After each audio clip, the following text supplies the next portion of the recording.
చిచ్చి ఈ జన్మలో ఈ కొంపలో అడుగు పెడతానే చూడు. నీకు నాకు రామ్ రామ్. ఇంకేంటి చూస్తావు? పద నువ్వు. ఇంకా నీ మొహం నాకు చూపించుకో, నా మొహం నీకు చూపించను. పద, ఎంతసేపు? పోవే పోవే ముష్టి మొహం నాన్న.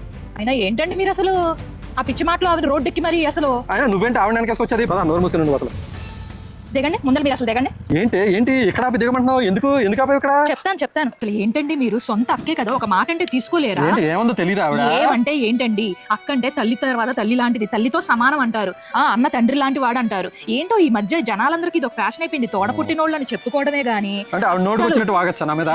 ఒక మాట అంటే తీసుకోలేరా? అసలు అమ్మో ఈ మధ్య ఎలా తయారయ్యారంటే తోడబుట్టినోళ్ళు తిట్టుకోటాలు, కొట్టుకోటాలు, నరుక్కోటాలు, చంపుకోటాలు. ఏంటి ఇప్పుడు క్లాస్ పెట్టడానికి ఆపేవేంటి ఇక్కడ? చాలే ఊరుకోండి, కొంచెమైనా బుద్ధి ఉండాలి. ఆ మాత్రం తీసుకోలేరు, రోడ్డుకి పోట్లాడేసారు. తమరిదే ఫోన్ మోగుతుంది. హలో, అవునా? నువ్వు పెట్టే ఫోన్ పెట్టేసి మీరు ఏరా? చెల్లె ఇప్పుడు గుర్తొచ్చిందా చెల్లి? ముందలే పోయావంట, తీసేసుకున్నావా మొత్తం? సిగ్గుండాలి, దీనికి మాత్రం ముందలుంటావు. అప్పుడు గుర్తుకు రాలేదా చెల్లి? నీ కొంప మీదకి వస్తానరా నేను. నాకు ఇవ్వాల్సింది ఇవ్వకపోతే సిగ్గుండాలి. ఎగబడుకొని వెళ్ళిపోయావా? నాకు ఒక ఫోన్ కూడా చేయలేకపోయావు. కొత్త సన్నాసేదవా, పింజారి వెదవలారా. ఎవరిని అంతలా పట్టుకు వాయించేస్తున్నావు? ఎవరో నా తోడబుట్టినోడు, నా అన్న. సిగ్గుండాలి వాడికి.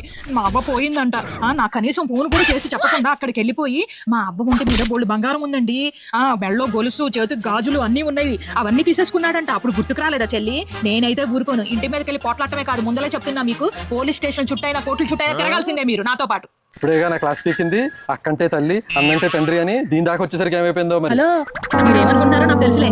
అన్నే ఆస్తే నడవండి పోలీస్ స్టేషన్ కి, అర్జెంట్కి వెళ్ళి మన మీద కేసు పెట్టాలి.